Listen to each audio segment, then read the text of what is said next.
거장 미켈란젤로의 대표작 다비드상 우리가 다 알 것입니다. 아름다운 청년의 상징이죠. 예. 띄워주세요. 네. 다비드상 아름다운 청년의 상징 미켈란젤로의 작품 우리가 누구나 다 잘 알고 있습니다. 근데 독일 함부르크의 독일 올림픽 위원회 그 체육관에도 다비드상이 있습니다. 그런데 그냥 다비드가 아니고 살찐 다비드상입니다. 자, 이게 이제 독일 함부르크의 올림픽위원회 체육관 앞에 있는 것인데, 그리고 당연히 체육관 앞에 비만 방지를 위한 운동을 권유하기 위해서 세워놓은 것이고, 그 밑에는 간단하게 이렇게 적혀져 있습니다. 운동하지 않는 사람은 뚱뚱해진다. 이렇게 적혀져 있습니다. 뭐 당연하죠. 운동하지 않는 사람은 뚱뚱해진다. 그런데 육체적인 비만도 여러 가지 병을 유발할 수 있고 건강에 좋지 않지만 더욱 중요하고 위험한 것은 영적인 비만일 것입니다. 영적인 비만이 있다는 것이죠. 이 두 개의 다비드상을 이렇게 보면서 실제로 다윗의 인생이 잘 나갈 땐 저랬지만 영적으로도 분명히 이럴 때도 있었다는 것입니다. 다윗이 이럴 때가 있었다는 것입니다. 자, 실제로 다윗도 영적인 비만일 때가 있었는데, 그것은 언제였냐면은 그래서 이 영적 비만으로 다윗이 넘어지고 그 다음에 나중에 그 회개하는 영적 다이어트를 통해서 다시 돌아오고 이런 때가 있었는데, 그때가 언제냐면 다윗이 젊은 시절에 고생이 끝나고 왕으로서 말 그대로 성공하고 인정받던 시절. 그래서 이제 더 이상 전쟁에 나가지 않습니다. 부하들만 내보냅니다. 그리고 궁궐에 남아 있습니다. 늦잠을 잡니다. 자, 사무엘하 11장 1, 2절에 보면 그런 표현들이 나와 있습니다. 자, 보시면은 다윗은 예루살렘에 그대로 있더라. 이제 부하들은 전부 다 전쟁터에 내보낸 것입니다.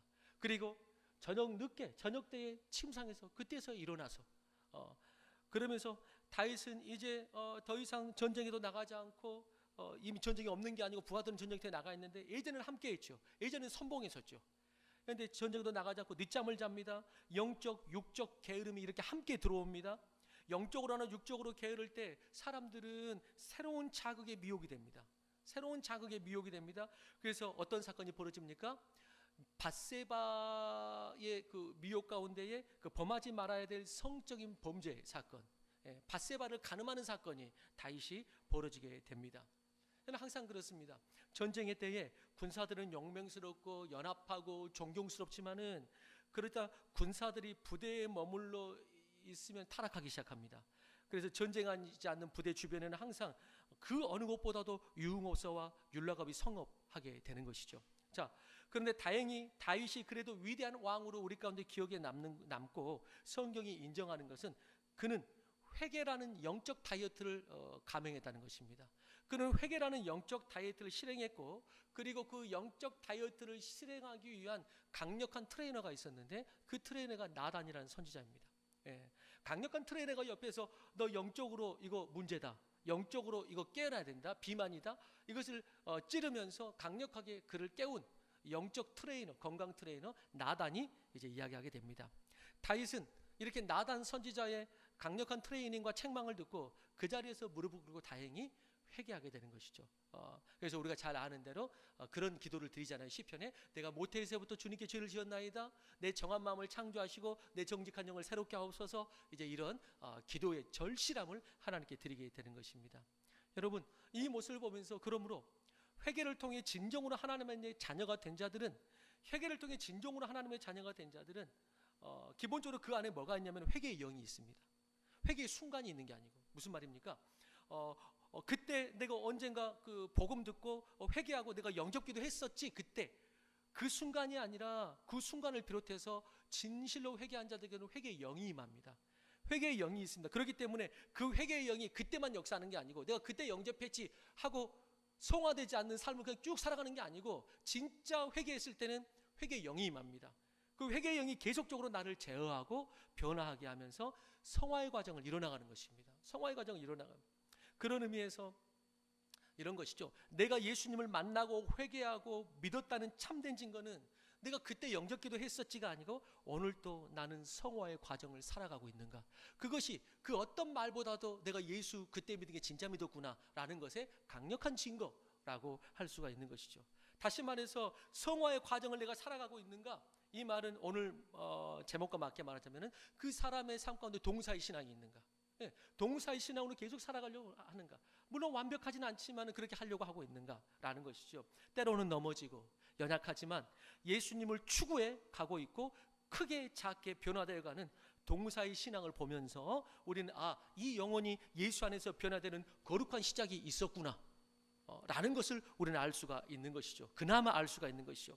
그렇게 변화와 그런 변화가 진짜 변화했을 때 우리는 성화를 걷게 되고 그 성화를 통해서 결국에는 이제 영화롭게 되는, 그래서 변화와 성화와 영화의 단계가 이제 이루어지게 되는 것이죠. 이 성화를 다시 말씀드립니다만은 이 성화를 다른 말로 뭐라고 말하냐면 동사의 신앙이다. 동사의 신앙이 성화되는 이 과정이 내 안에 살아있다는 것이죠. 성화되는 과정이. 다윗은 이 동사의 신앙을 어느 순간 잃어버리고 영적 육적 게으름에 빠져 있었습니다. 예전에 목동으로 양을 칠 때, 그 아무것도 아니었을 때 목동으로 양을 칠 때는 그 광야에서 하나님을 찬양했습니다. 전쟁의 순간에 만군의 여호와의 이름을 의지하여 선봉에 서서 나아가는 위대한 장군이었습니다.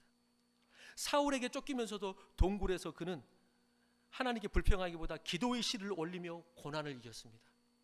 그런데 이제 왕이 되고 다른 사람이 인정해주고 당장 고난이라고 특별하게 할 만한 것도 별로 없고 살만하니까 그는 영적 게으름에 빠지고 그 틈을 타서 육적 타락이 미혹하는 모습을 우리는 보게 되는 것입니다. 여러분, 그런 의미에서 신앙이라는 뭐냐? 이렇게 표현할 수 있습니다. 여러분, 신앙이라는 것은 자전거를 타는 것과 똑같습니다. 신앙이란 자전거를 타는 것이다. 무슨 말이냐? 여러분, 페달을 밟으면 앞으로 가지만은 신앙에서 멈춤이란 것은 없습니다. 멈추면 넘어집니다. 멈추면 넘어집니다. 그래서 멈추어서 넘어지지 않고 있기는 어렵습니다. 여러분, 우리가 예전에도 여러분 자전거 배우실 때 그런 거 한번 해보셨을 거예요. 자전거를 이렇게 배우다가 가다가 낑 멈춰가지고 그 자리에서 이렇게 중심 잡으면서 이렇게 몇 초 동안 이렇게 있나 하면서 1, 2, 3, 4, 4, 5초 있으면 넘어지잖아요. 그러면서 그런 것들을 해봤어요. 그런데 낑 멈추고 이렇게 중심 잡으면서 있지만 결국엔 넘어집니다. 무슨 말입니까? 신앙은 자전거 타는 것과 똑같아서 멈춤이라는 것이 없습니다. 나 요즘 잠깐 그 중간 단계에서 계속 나아가든지 아니면 후퇴하든지 두 개지, 신앙은 중간이라는 게 없습니다. 나 그냥 멈추어 서서 있어. 멈추어 있는 건 뭘 말하느냐? 점점 후퇴하는 것을 뜻하는 것입니다. 그런데 신앙은 뒤냐 앞이냐 이거밖에 없다는 것입니다. 자, 이 변화된 삶, 이 동사의 신앙을 가장 강력하게 설파하고 있는 것이 바로 뭐냐? 이번 달 매일 성경 전반부 그리고 오늘 본문 큐티 본문인 야고보서가 이 행함의 신앙에서 가장 강력하게 설파하고 있는 것입니다. 오늘 본문은 오늘자 큐티 본문. 야고보서가 지금 7월 전반부에 하고 오늘까지 야고보서 5장까지 마무리가 됩니다. 그리고 내일부터는 이사야서 큐티로 들어갑니다. 전혀 모르겠죠. 그렇게 들어가는지 뭐 말든지. 이사야서 큐티로 들어갑니다. 야고보서가 오늘 그래서 오늘 본문이 마지막인데 이 야고보서를 그러면서 한번 이렇게 정리하면서 또 큐티도 권면하면서 항상 그랬듯이 오늘 말씀을 나누려고 하는데요. 자, 야고보는 성경에 4사람이 나옵니다. 야고보라는 이름은 4명이 나옵니다. 유다의 아버지 야고보, 알페의 아들 야고보, 그리고 우리가 조금 더 잘 알고 있는 세베대의 아들 요한의 형제 야고보, 야고보와 요한, 세베대의 아들 할 때 야고보. 그런데 오늘 본문은 이 야고보서의 저자는 이 3명 다 아닙니다. 누가 저자입니까? 마지막 한 명, 야고보서의 저자는 예수님의 동생 야고보입니다. 예수님의 동생 야고보. 예수님의 동생은 예수님을 따라다니는 제자는 아닙니다. 자, 예수님의 동생 야고보는 친동생입니다. 야고보는 예수님의 공생의 기간 동안에는 예수님을 믿지 않았습니다. 오히려 가족들과 함께 예수님 잡으러 돌아다녔습니다. 저 미쳤다고. 오히려 잡으러 돌아다녔습니다. 그러나 이 동생이 친동생이 믿게 된 이유는 예수님이 부활하신 예수님을 만난 후에 이제 주님을 따르게 됩니다. 그래서 야고보서 1장 1절에는 이렇게 출발합니다. 야고보서 1장 1절에는 예수님이 형이지만은 그때는 이제 예수님을 그리스도로 영접했기 때문에 주 예수 그리스도라고 말하면서 주 예수 그리스도 그리고 나는 그의 종 이렇게 표현한 것을 볼 수 있습니다. 이렇게 야고보는 초대교회 첫 교회인 예루살렘 교회 지도자였습니다. 초대교회 첫 교회인 예루살렘, 초대교회 첫 교회라는 말은 이 땅 위의 신약교회 첫 교회라 이 말입니다. 이 땅 위의 교회 첫 교회예요. 예. 이 땅의 신약 첫 교회 목회자였습니다. 신약의 첫 교회. 영광스러웠겠죠. 은혜도 있었겠지만 목회를 해보니 첫 교회를 이 땅에서 첫 교회를 어두운 땅에 세워간다는 것이 얼마나 영육간에 힘이 들었을까 라는 생각이 들었어요. 얼마나 영육간에 힘이 들었을까. 이 성도들도 예수 믿는 첫 성도들 어떻게 믿어야 될지 얼마나 이들을 코치하는 데 힘이 들었을까. 어디 가서 배운 것도 아니고 무슨 목회자 세미나를 갈 수도 없고 여러 교회를 보고 배울 수도 없고 먼저 교회를 개척한 그 선배들도 없고 그냥 신약의 첫 교회 예수 믿는 그리스도인이라 칭하는 첫 성도들 데리고 첫 교회 하는 거예요. 여러분 얼마나 힘들었을까요? 이 성도들을 이 첫 교회를 목양하는데 얼마나 큰 부담이 되고 얼마나 큰 은혜가 필요하고 힘이 들었을까 생각해봐요. 눈물이 나요. 더군다나 당시에는 몇 가지 어려움이 있었는데 예루살렘 교회에 크게 두 가지 어려움이 있었습니다. 하나는 예루살렘의 큰 기근입니다. 환경적 어려움, 큰 기근이 있었습니다. 또 하나는 뭐냐면은 주변에 있는 유대 다른 그 동일 민족들에게 이 크리스찬들이 큰 핍박을 받습니다. 그래서 큰 환경적인 큰 기근 그리고 민족으로부터의 큰 핍박 이걸 받습니다. 그래서 많은 사람들이 흩어졌습니다. 그래서 아까 그 야고보서 1장 1절에 그리스도의 종이라고 말하면서 누구에게 편지한다고 말하냐면은 흩어져 있는 12지파에게 편지하노니 이렇게 말합니다. 흩어져 있는 12지파에게 편지하노니 그들이 큰 핍박 가운데 흩어진 것입니다. 흩어진 것입니다. 자, 이 편지의 전체적인 그렇다면 주제가 뭐냐? 이 편지의 전체적인 주제가 그것이 바로 행함의 신앙, 동사의 신앙. 이게 이 편지의 주제입니다. 야고보는 뭘 권면하는 것이냐? 이 핍박의 때에 그리고 성도들이 자기 민족, 자기 이웃에게 핍박당하면서 흩어지는 그들에게 이럴 때일수록 그리스도인의 삶으로서 복음의 빛을 나타내라. 그러면서 행함을 강조하는 것입니다. 그리스도의 삶으로서 복음의 빛을 나타내라. 흩어진 곳에서 신앙생활 잘해라 라고 말하는 것은 뭘로? 말로가 아니고 말로가 아니라 그냥 나는 마음으로 믿어 이거 말고 삶으로 이럴 때일수록 그리스도인답게 살아야 된다. 그래야지 복음이 빛을 드러낼 수 있다 라고 말하고 있는 것입니다. 또한 당시 예수님을 믿게 된 유대인들에게 있어서 빠지기 쉬운 함정이 있다면 그게 뭐냐면 반율법주의였습니다. 반율법주의. 이제는 율법이 필요 없다는 것입니다. 종교적인 행함과 의식들은 아무것도 아니라는 것입니다. 물론 우리가 그 은혜로 인하여 믿음으로 구원을 받지만 그러다 보니까 율법을 폐지하고 무시하고 그리고 그냥 대강 살면서도 그냥 그래도 그냥 믿고 그냥 구원받는 거 아니야? 하면서 합리화시키고 이러면서 오히려 행함이 없어져 버린 이상한 현상이 일어나는 것입니다. 오히려 행함이 없어져 버린 율법이 있을 때보다도 오히려 행함이 없어져 버린 반율법주의로 더 이 극단에서 이제 저극단으로 간 것입니다. 그래서 흩어진 곳에서 신앙이 흐트러지기 시작한 것입니다. 흩어진 곳에서 신앙이 흐트러져. 그러나 여러분 우리가 알듯이 진실로 믿는 사람은 이제 억지로나 인색함이나 율법에 얽매여서가 아니라 은혜와 자원함으로 더욱더 행하는 줄 믿습니다. 그게 신앙인이거든요. 오히려 율법 때보다도 더 오히려 은혜 안에서 더욱 섬기고 더욱 그 행함의 수준이 율법에 어쩔 수 없이 하는 그 수준이 아니고 자원하면서 하는 그 행함의 수준이 더 높고 행함의 수준이 자원하면서 하니까 그리고 더 억지로가 아니고 기쁨이 있는 그런 행함들이 있는 것입니다. 마치 여러분 부모가 직업으로 아이를 아무리 돌보아도 그 부모가 사랑으로 아이를 위해 헌신하는 건 비교가 되지 않는 것처럼 우리가 율법에 있을 때보다도 오히려 하나님을 사랑하는 마음으로 헌신하는 것이 훨씬 더 수준이 높고 그때는 막 말하지 말라 그래도 내가 뭘 할 수 있을까라는 막 생각이 되어지고 섬기면서도 짜증난 게 아니고 내가 섬기는데 더 기뻐지는 그런 놀라운 일이 있는 것이죠.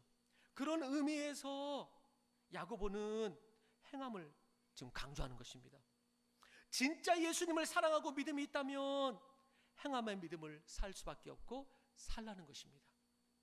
우리가 기억하고 있는 그 대표적인, 그래서 야고보서의 대표 구절이 야고보서 2장 26절일 것입니다. 함께 읽어보겠습니다. 시작.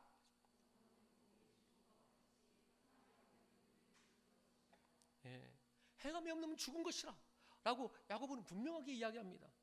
또 야고보는 이 말씀에도 너무나 많은 말씀을 했죠. 예를 들어서 이런 것입니다. 야고보는 이렇게 말합니다. 너는 믿음이 있다고 하고 나는 행함이 있으니 행함이 없는 네 믿음을 내게 보이라. 나는 행함으로 내 믿음을 너에게 보이리라. 이렇게 이야기합니다. 하면서 심지어는 이렇게까지 야고보가 이야기합니다. 하나님을 믿는다 하면서도 행함이 없는 자는 귀신이 믿는 것과 똑같다. 이렇게까지 이야기합니다. 귀신의 믿음이다. 그거는 이렇게까지 이야기합니다. 그러면서 이렇게 말합니다. 귀신도 하나님이 한 분이신 것을 믿고 두려워한다. 그렇지만 그 하나님을 순종하면서 행하는 존재는 아니다. 그 하나님만 믿고 따르고 막 순종하고 그런 존재는 아니다. 그런 말을 하면서 귀신도 그래서 하나님이 있고 그리고 그 하나님이 참 두렵다라는 것을, 귀신도 그런 믿음은 있다. 그래서 행하지 않는 믿음은 마치 이런 귀신의 믿음과 똑같다 라고까지 야고보는 이야기합니다. 그러면서 너희는 이런 귀신 같은 믿음을 갖지 말라. 진짜 우리의 믿음이, 진짜 믿음은 그런 귀신 같은 믿음이 아니라는 것입니다. 예. 저 하나님 믿는데요, 근데 행하지 않는 것, 이것에 대해서 말해. 귀신도 그렇게 한다. 귀신도 하나님이 있다는 것을 안 믿는 거 아니라 믿는다. 그런데 순종하거나 행하지 않는다. 귀신도 이렇게 얘기합니다.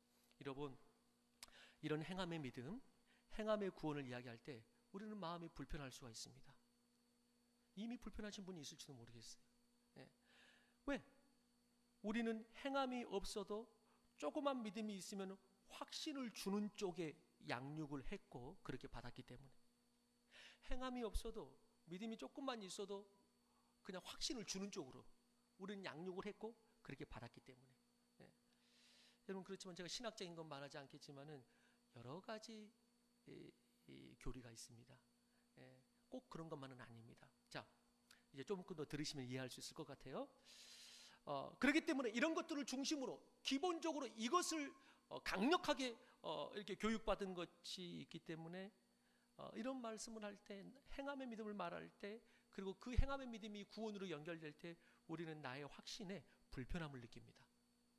내 확신에 불편함을 느껴요. 역사적으로도 그래서 이 야고보서를 불편하게 생각한 대표적인 분이 있었습니다. 유명한 분이. 그게 누구냐면 종교개혁의 주인공인 마르틴 루터였습니다. 마르틴 루터는 로마서를 중심으로 종교개혁을 했거든요. 로마서의 중심 이야기가 뭐냐면 이신칭의, 오직 믿음으로 구원받는다. 이신칭의가 로마서의 주제이죠. 루터는 로마서를 통해서 은혜를 받고 그 당시에 이 카톨릭의 성례적이고 형식적인 종교 앞에 오직 믿음을 이제 내세운 것입니다. 그때 루터가 은혜 받은 로마서의 대표적인 구절이 몇 절이냐? 그게 로마서 1장 17절입니다. 같이 한번 읽어보겠습니다. 로마서 1장 17절 시작.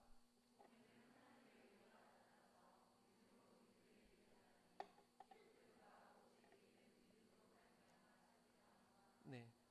그래서 오직 의는 믿음으로 말미암아 살리라. 그래서 종교개혁의 캐치프레이즈가 솔라 피데, 오직 믿음이었죠. 그래서 루터는 야고보서가 이런 바울의 가르침과 다르다는 이유로 야고보서를 좀 폄하했습니다. 야고보서를 뭐라고 표현했냐면 야고보서는 지푸라기 서신 것 같다, 이렇게 폄하했어요. 야고보서는 지푸라기 서신 것 같다. 그러면서 종교개혁 이후에 성서를 보급하면서 라틴어로만 있던 성경을 다양한 언어로 보급하면서 1534년 처음 자신이 번역한 독일어 성경으로 번역할 때 이 야고보서를, 우리는 정경인데 우리 성경은 마치 외경처럼 취급하면서 성경에 부록에 넣었습니다. 야고보서를 부록처럼 맨 뒤에 부록으로 넣었습니다. 그러나 여러분, 바울이 로마서를 쓸 당시에는 그런 환경과 문조 속에 놓여 있었다는 것을 이해해야 됩니다. 우리가 바울이 로마서를 쓸 때는 이렇게 쓸 수밖에 없었다는 것을 이해해야 돼요. 이런 것입니다. 여러분, 로마서는 모세의 율법만을 믿는 유대인들을 대상으로 쓴 것입니다. 모세의 율법에 갇힌 사람들은 구원이 하나님께로부터 나오는 것이 아니라 자신의 종교적 행위와 선행에 있다고 주장했습니다. 이런 율법적 유대인들을 향해 바울이 믿음의 중요성에 대해 변호하면서 로마서를 기록했다는 배경을 우리가 이해할 필요가 있는 것이죠. 또한 루터는 당시 이 카톨릭의 타락한 중세 카톨릭의 배경 가운데서 이 개신교가 나왔기 때문에 루터는 당시 카톨릭의 이 종교적이고 이 구원의 교리 자체를 행함의 의를 아예 교리 자체에 또 넣어버리는, 행함의 의를 교리로 가르치면서 백성들이 두려움 가운데 복종하게 하는 것에 대해 하나님의 은혜와 오직 믿음에 의한 구원을 특별히 더욱더 강조하여서 종교개혁과 말을 하게 된 것이죠. 어찌됐든 그러나 이 부분에 있어서 루터가 균형감을 잃어버린 것은 사실입니다. 균형감을 잃어버린 게 사실이에요. 그러나 여러분, 우리가 지금 야고보서를 하나님의 뜻에 따라 성경을 받고 있고 이 또한 성령께서 친히 그의 백성에게 주시는 말씀이라는 것은 변함이 없습니다. 그러므로 로마서와 야고보서는 결코 다르지 않는 동전의 양면과 같다는 것을 우리가 이해해야 됩니다. 우리는 그것을 믿는 것이죠. 이건 동전의 양면과 같다. 마치 사과나무에서 사과 열매를 딸 수 있는 것 같이 믿음의 나무에서는 믿음의 선한 행함이 만들어질 수밖에 없는 것이다 라는 것입니다. 그래서 루터도 나중에는 이 오직 믿음, 이 종교개혁의 이 중심을 설파하고 다녔지만 그들의 삶이 더욱더 거기에 있을 때보다 믿음과 자유가 있으니까 그 믿음과 자유로 더 성숙해지고 말하지 않아도 막 행하고 행함에 기쁨이 있고 그런 수준이 아니고 오히려 더 성숙해지기보다 가벼워지고 타락하고 자신들이 타락하는 것에 대해서 믿음으로 구원받는 거 아니야? 하면서 막 합당화하고, 그래서 나중에는 루터도 내가 차라리 수레를 끌고 다니는 게 낫겠다. 내가 차라리 수레를 끌고 다니면서 내가 설교하겠다. 그것이 설교다 라고까지 한 것입니다. 사실 야고보도 이 믿음을 뺀 행함이 아닌 둘의 그 균형을 사실 다 이야기한 것이죠. 야고보서 2장 22절의 그 대답이 아닐까 싶습니다. 같이 읽어보겠습니다. 시작. 네가 보거니와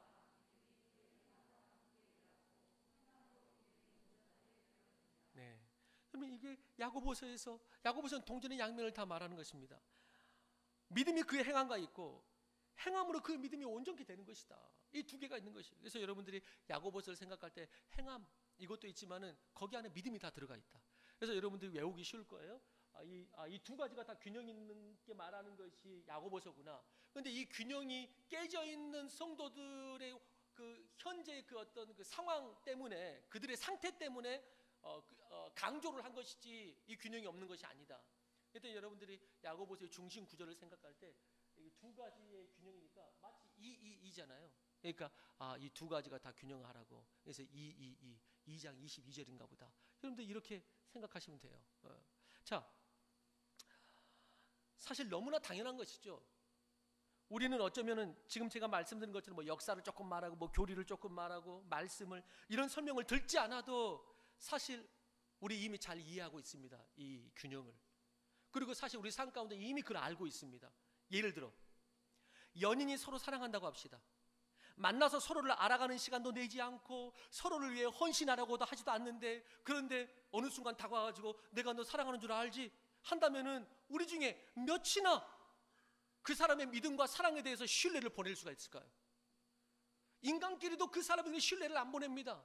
너 지금 거짓말하는 거냐고. 그러면 이렇게 해야지, 어떻게 너 사랑한다면서 왜 그러는 거냐고. 우리도 그걸 다 압니다. 사실은 우리도 다 압니다. 여러분, 우리가 예수님의 사랑을 믿고 따르는 이유가 무엇입니까? 그분께 나도 내 삶을 드리는 이유가 뭐예요? 하나님이 세상을 이처럼 사랑하사 그리고 가만히 있었더라, 말만 하더라, 이게 아니고 독생자를 주셨으니 라고 동사의 사랑을 우리에게 주신 것입니다. 예수님께서 나에게 당신의 사랑을 나타내시기 위해 친히 이 땅에 육신을 입으시고 십자가에 못 박히시는 그 섬김과 헌신으로 당신의 사랑을 우리에게 보여주신 것이죠. 그래서 하나님도 우리에게 동사의 사랑을 해주셨습니다. 하나님이 저 하늘에서만 바라보고 내가 너희를 사랑하는 거 알지? 라고 해서 그냥 그 자리에 가만히 있었다면 우리가 어떤 소망이 있겠어요? 우리가 그런 예수님 믿었겠습니까? 우리가 그런 하나님 막 사랑이라고 우리가 그렇게 하겠어요? 감동받겠어요? 그렇지 않죠. 우리가 하나님을 어떻게 구원주로 믿습니까? 그런데 예수님은 이 땅으로 오시는 동사의 사랑을 우리에게 보여주신 것이죠. 이 땅에 오신 동사의 사랑을 보여주신 것입니다. 그래서 하나님은 아까 다윗처럼, 아니 어쩌면 우리처럼 영적 비만이 없으세요. 왜? 그분은 성실하신 하나님, 그분은 쉬지 않으신 하나님, 그는 구원을 잃고 우리를 계속해서 인도하시는 그 하나님. 왜? 뭐하기 때문에? 그분은 우리를 사랑하시기 때문에. 전 여러분들이 하나님의 이 동사의 사랑을 믿고 경험하기를 주의 이름으로 축원합니다. 진짜 믿고 경험했다면은 당신도 하나님께, 우리도 동사의 사랑을 할 수 있게 되길 주의 이름으로 축원합니다. 동사의 사랑을 하세요. 스스로를 속이지 마세요. 사실 그 말씀까지는 보려다가 안 봤는데 야고보서에 보면은 사랑한다 해놓고 그렇게 하지 않는 사람을 야고보서에 뭐라고 말하냐면은 이거는 자기 기만에 빠진 사람이다, 이렇게 이야기했어요. 이거는 자기 기만에 빠진, 무슨 말이야? 자기 기만이 자기를 스스로 속이는 거. 스스로 뭐라고 그러죠? 사랑한다고 말해놓고 행동은 틀려. 이게 자기 기만이에요. 자기 기만.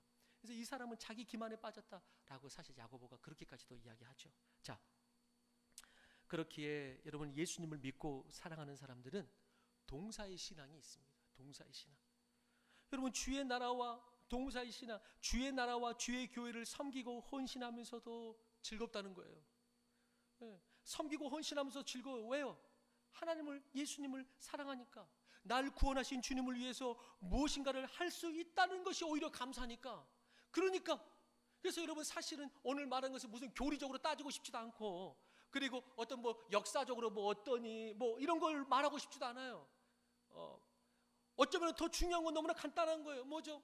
그 사람을 사랑하면 그 사람에게 해줄 수 있다는 게 기뻐요. 마치 뭐죠? 여러분 아시죠? 사랑하는 사람을 위해서 뭘 해줄 수 있다는 것이, 해줄 수 없다고 생각했을 때, 해줄 수 없다는 것이 얼마나 슬픈 일입니까? 내가 사랑하는 가족이 있단 말이죠. 아내가 있고 뭐 애들이 있단 말이죠. 그런데 사랑하는 애들을 위해서 내가 해줄 수 있는 것이 없다. 그때는 오히려 뭐죠? 더 슬퍼요. 더 힘들어요. 여러분 그걸 아시잖아요. 딸이 옷 하나 사달라는데 365일 긴축재정이야. 365일 긴축재정이어가지고 뭐가 필요하면 사라고 자신있게 말할 수가 없는 이런 아빠 마음을 아세요? 아내에게 좀 사줘 그랬다가 뭐가 있어야지 사주지 라고 말했을 때 그 심정을 아세요? 그 심정을? 무슨 말을 하려고 하는 겁니까? 여러분, 사랑하는 사람한테는 뭔가를 해주지 못하면은 해줄 수 없다는 것이 마음의 아픔이에요. 내가 해줄 게 없구나. 얼마나. 그런데 반대로 사랑하는 사람을 위해서 뭔가 해줄 수 있다는 것이 얼마나 뿌듯합니까? 얼마나 뿌듯합니까? 해주면서도, 내가 헌신하면서도 뭐죠? 내 돈 들여가지고 헌신하면서도 사랑하니까, 해주니까 감사하는 것이죠. 내가 뿌듯한 것이죠. 해주면서도 내가 기뻐하는 것이죠. 저는 오늘 이 예배에 드리는 사랑하는 모든 성도님들이 하나님께 헌신하면서도 기뻐할 줄 아는 진짜 백이 성도들이 다 되기를 주의 이름으로 축원합니다. 그게 진짜 성도죠. 그게 진짜 하나님과의 사랑의 관계가 지금 있는 것이죠. 우리에게 예수님이 그런 분이잖아요. 예수님 나를 사랑하든 내가 예수님을 사랑하니까 뭔가를 해주고도 예수님 감사하다고. 내가 해줬는데 영광을 누구에게 또 돌리냐면 예수님께 또 돌려. 내가 해주고도 예수님께 또 영광을 돌려. 그게 진짜 백이 사랑인 거예요. 그게 오늘 야고보가 말할 때 어려운 뭐 교리 말하려고 그런 것이 아니고, 우리는 신학적으로 막 어렵게 따지지만은 사실은 간단한 이야기 하는 거예요. 간단한 이야기. 우리 마음에 호소하는 거예요. 우리가 그렇게 사랑한다면 행하는 것이 그게 당연한 거 아니냐? 지금 그 말을 너무나 간단하게 하는 거예요. 간단하게 하는 거예요. 여러분 마찬가지죠. 저도, 여러분도 마찬가지일 거예요. 부족하지만 성도님들을 위해서 은혜를 줄 때에, 은혜를 받는다고 할 때 저는 행복하죠. 그런데 아무리 말씀을 전해도 은혜가 안 된다. 그러면 이제 저는 불행한 사람이죠. 그러면 저는 사실 목회 내려놔야죠. 여러분, 그런데 언제가 더 행복하다? 주면서 행복한 것이죠. 주면서 행복한 거예요. 그게 바로 사랑이라는 것이죠. 지난주 성도님들이 금요일에 기도 모임을 해야 되는데, 뭐 이제 잔디 공사하느라고 잔디가 깔리고 그것이 마무리가 되지 않아서 다음날 장마가 온다고 하는데 그냥 놔둘 수는 없고, 그래서 어쩔 수 없이 우리가 노동기도라고 해서 노동으로 기도를 삼자고 하면서 우리가 그 마무리를 열심히 금요기도를 노동으로 했는데, 그러면서 함께 도울 사람 함께 오라고, 물론 전체적으로 광고는 안 되고 그냥 목자들이 알아서 광고한 것 같은데, 근데 그 와중에 그래도 몇몇 성도님들과 가정들이 달려오셨어요. 몇몇 성도님과 가정들이 달려왔어요. 그래가지고 같이 일하고, 같이 끝에는 이제 피자 잠깐 시켜 먹고, 그러면서 그분들의 얼굴이 뭐냐면은, 이 불러내, 금요일 날 저녁에 불러내고, 그렇지 않았어요. 다들 기쁨으로 봉사하고, 그래도 잔디가 깔린 거 보고 그래도 너무 이쁘고 너무 잘 됐다고 이렇게 이야기하고, 그러면서 봉사하고도 기뻐가지고 기쁨으로 다 돌아갔어요. 근데 아이러니한 것은 그때 온 대부분의 우리는 억지로 끌어당기진 않잖아요. 예. 어찌됐든 때로는 설교는 강력하게 하지만 막 전화해가지고 나가라 이러진 않아요. 예. 그거는 좀 자연스럽게 하도록. 예. 그런데 아이러니한 것은 대부분 새신자가 나왔다는 게 좀 아이러니하죠. 예. 대부분 새신자가 나왔어요. 예. 기신자들은 거의 안 나왔어요. 그런데 뭐 그런 걸로 바라볼 필요가 없고, 새신자가 온다던 것 자체가 얼마나 감사해요. 예. 그래야지 내 마음이 지켜지니까. 예. 다른 건 바라볼 필요가 없더라고. 새신자들이 나왔어. 야, 이런 새신자들이 왔구나. 너무나 감사한 거예요. 예. 그래서 그래도 교회 이거 필요한데 함께 이거 어떡하냐고 했더니 몇 명이 달려왔다는 것이죠. 얼마나 감사합니까? 그들의 얼굴에 짜증이 있느냐? 그게 아니란 말이죠. 그들의 얼굴에 기쁨이 있단 말이죠. 왜 기쁨이 있죠? 교회를 위해서, 사랑하는 주님을 위해서 내가 뭔가를 할 수 있다는 것 자체가 얼마나 그게 기쁨입니까? 그래서 사랑은 뭐 할 수밖에 없죠? 사랑은 동사일 수밖에 없는 것이죠. 사랑은 동사일 수밖에 없어요. 네. 무엇이 경건이고 거룩입니까? 무엇이 거룩이죠? 야고보서는 계속 그런 정의를 계속해서 내립니다. 그래서 거룩에 대한 정의도 이렇게 내립니다. 야고보서 1장 27절입니다. 같이 한번 읽어봅니다. 시작. 하나님 아버지 앞에서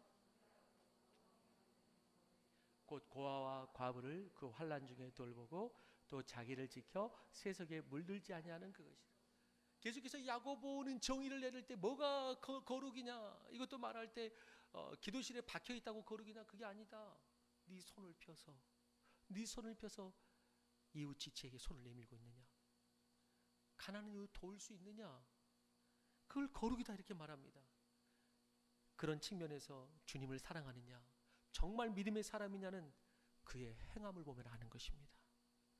그의 행함을 보면 아는 것입니다. 아까도 말씀드렸던 우리끼리도 다 그런 것처럼 이 남자가 어떻게 행하는 걸 봐야지 내가 사랑하는 줄 알지. 아무것도 안 해가고 어느 순간 나타나가지고 사랑하는 줄 알지? 그러면은 누가 그 남자하고 결혼하겠습니까? 네. 여러분, 정말 믿음 있는 사람이냐? 그의 행함을 보면 아는 것이에요. 그것도 보통 행함이 아니라, 억지로 행함이 아니라 기쁨으로 주님을 따르고 헌신하는 모습 보면 우리는 이 사람 틀림없는 믿음의 사람이구나. 이 사람 헌신하면서도 기뻐하는 것은, 이거는 하나님 사랑하지 않고서는 못한다. 사랑하지 않고 못하는 걸 알게 되죠. 여러분, 아까도 말씀드렸듯이 이 땅 위에 첫 교회의 담임 목사님이신 야고보 목사님은 성도들을 보면서 안타까웠나 봐요.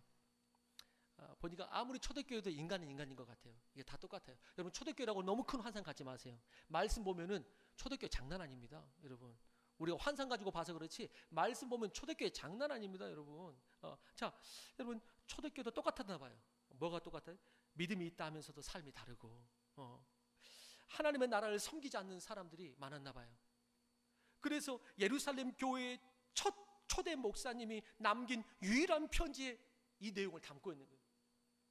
예루살렘 교회의 첫 교회 목사님도 이 내용을 담는 거예요. 성도들에게 행함의 믿음을 가지라고 담는 거예요.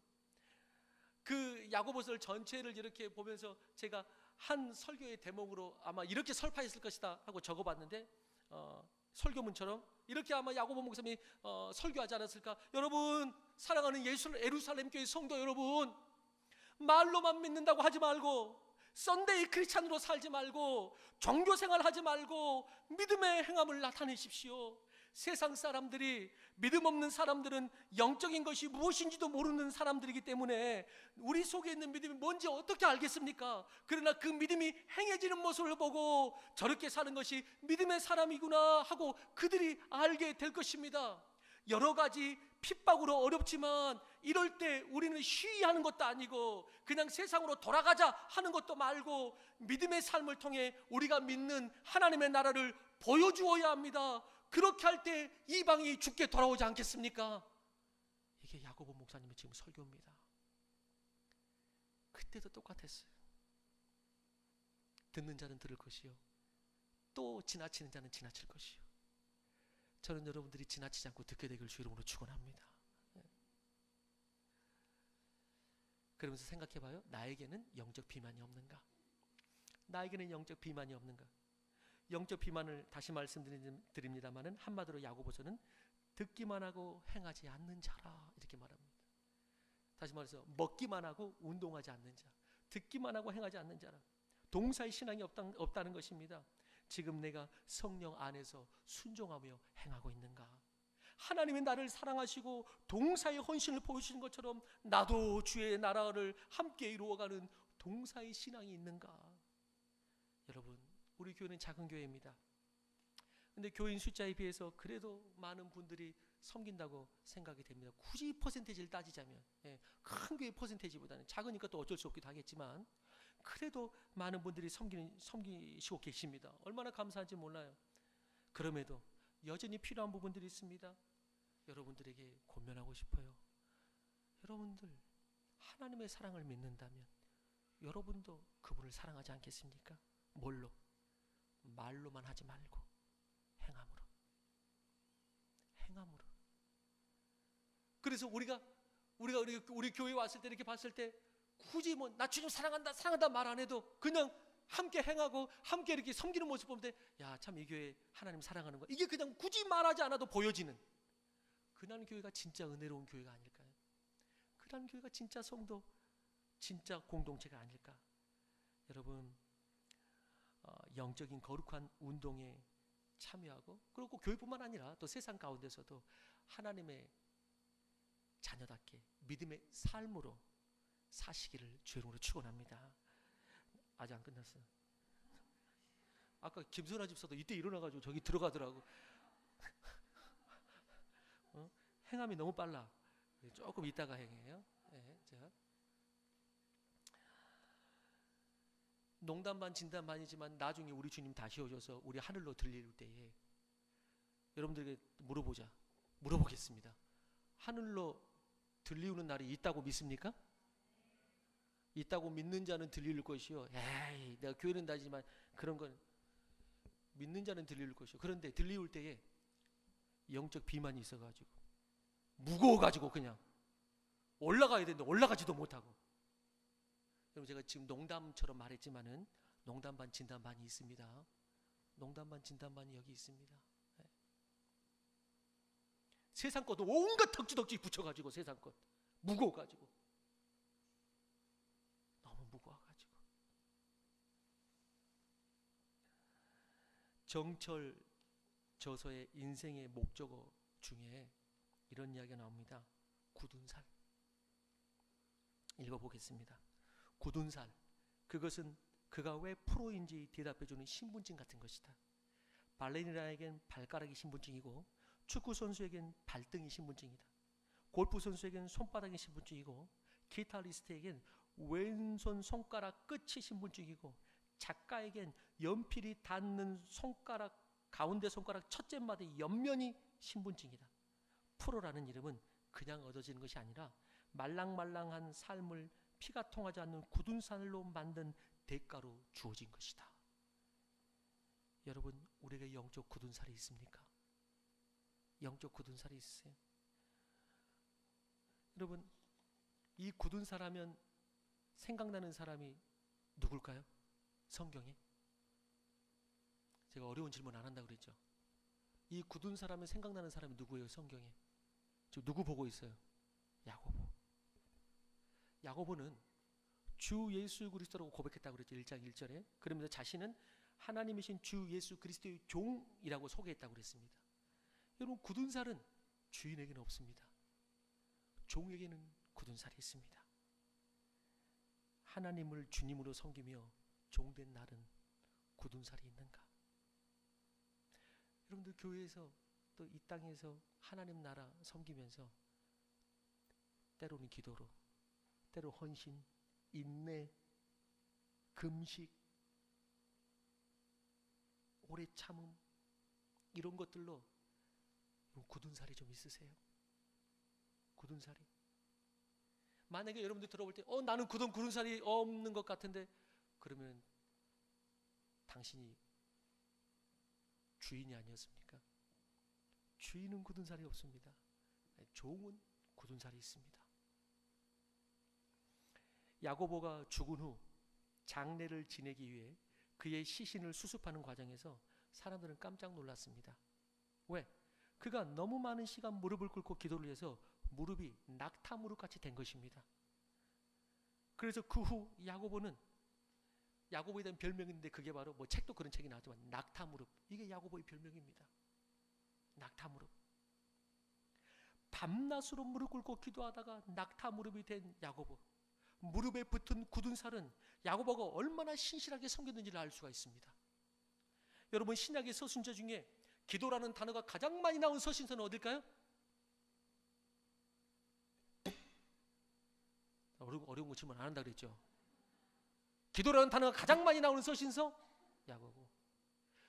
그러면 야고보서에서, 신약 전체 서신서에서 기도라는 단어가 가장 많이 나오는 그 한 장 어딜까요?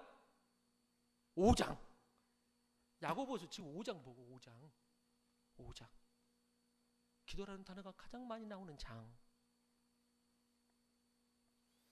야고보는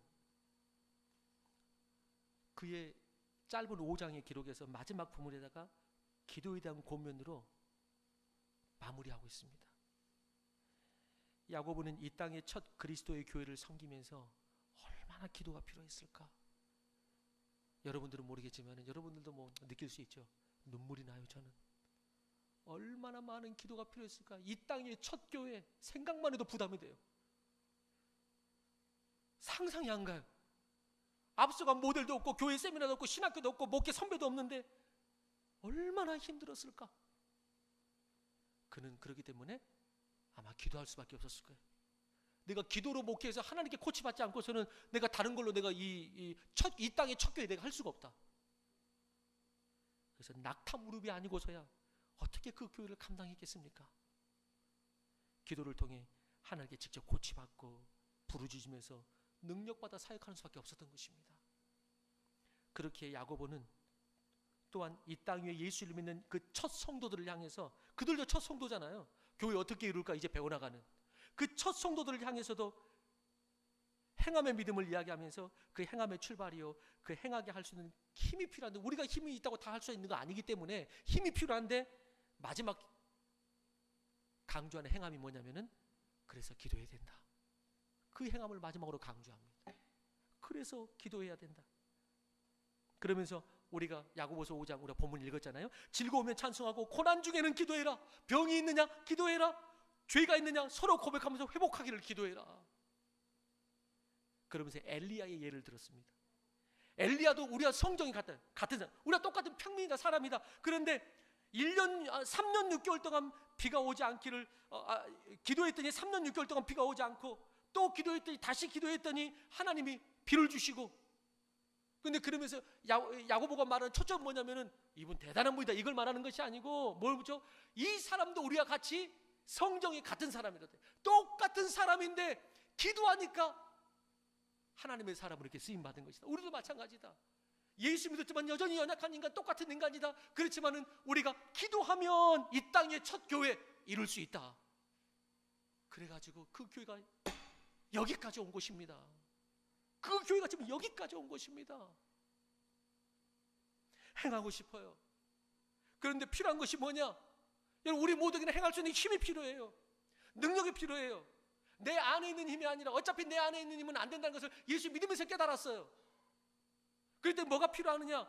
외부로부터 부어주는 힘. 엘리야도, 아브라함도, 모세도, 야고보 자신도 기도 없이는 할 수 없었고 그 교회를 이룰 수 없었기 때문에 첫 성도들에게도 너희도 기도하라고, 기도해야지 이 행함할 수 있다고 말하는 것입니다. 고난도 이기게 하는 힘, 낭망하지 않는 힘, 인내하는 힘, 사랑하는 힘, 섬길 수 있는 힘, 온갖 축복의 통로를 여는 힘. 그래서 야고보서는 마지막에 우리가 행해야 할 것 중에 가장 중요한 것, 기도부터 시작해라 라고 하는 것입니다.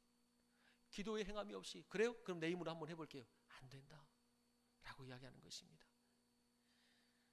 그리고 마지막 한 가지 이야기를 들려드립니다. 카시아 클레어 저서의 총보다 강한 실이라는 책이 있습니다. 예전에 한참 유행했던 책 중에, 베스트셀러가 됐던 책 중에 총균쇠라는 책이 있었습니다. 그는 이렇게 이야기합니다.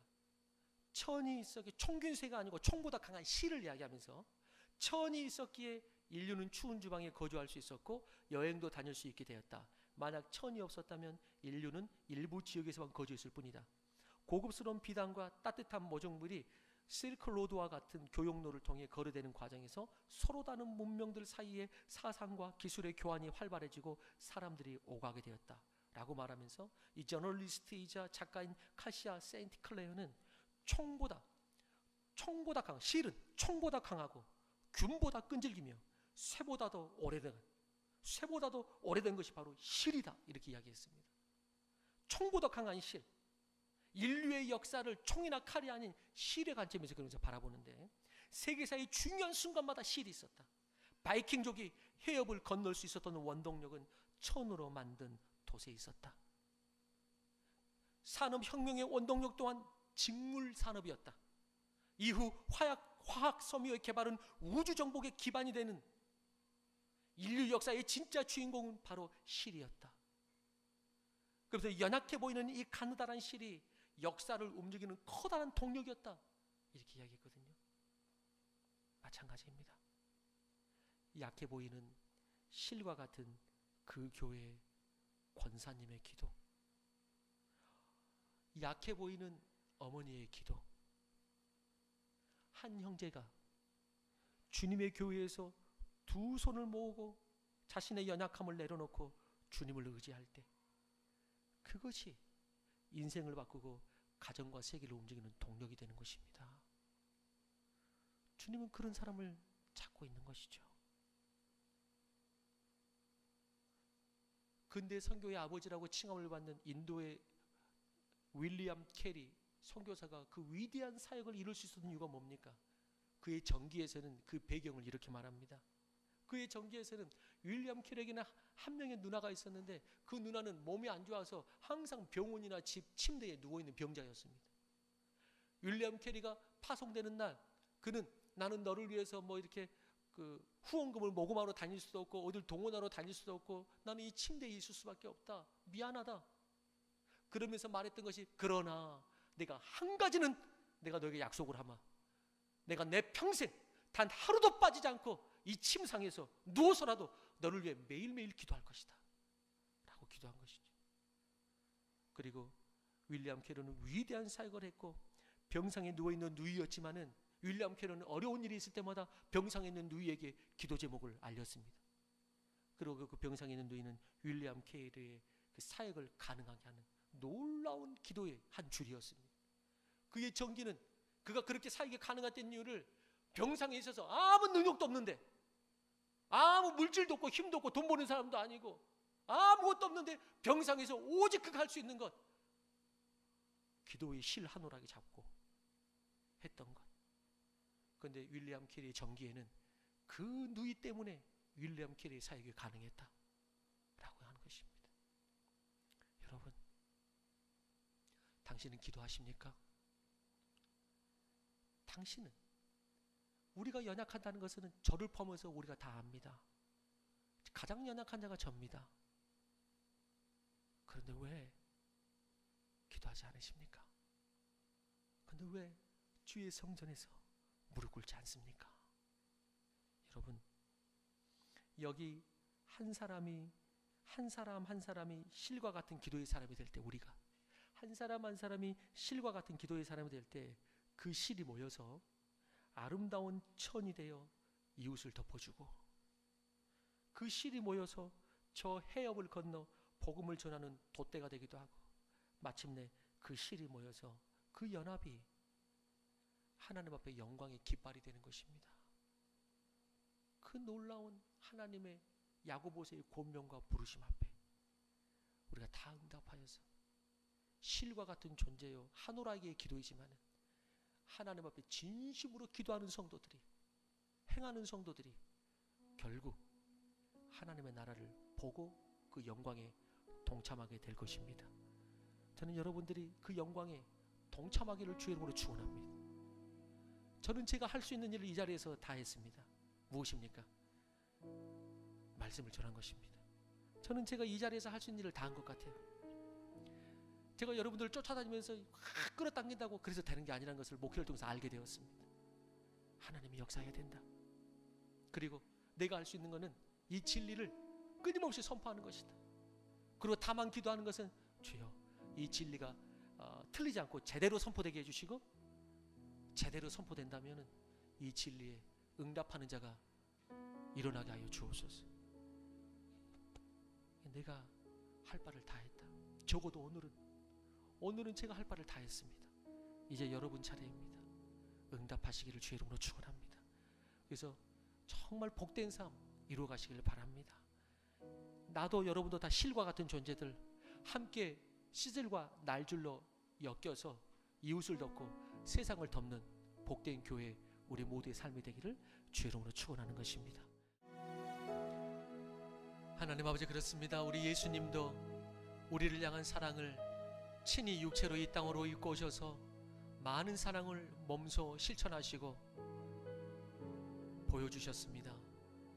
우리가 그 예수님을 믿고 사랑한 그 마음만큼 우리 또한 동사의 신앙으로 하나님 앞에 또 맡겨진 삶 앞에 살아갈 수 있도록 역사하여 주옵소서. 이제는 그렇게 동사의 신앙을 다시 한번 결단하며 나아가는 사랑하는 성도들의 머리머리 위에 하나님의 큰 사랑과 예수 그리스도의 은혜와 성령님의 동행하심이 영원토록 함께 하시기를 간절히 축원하옵나이다.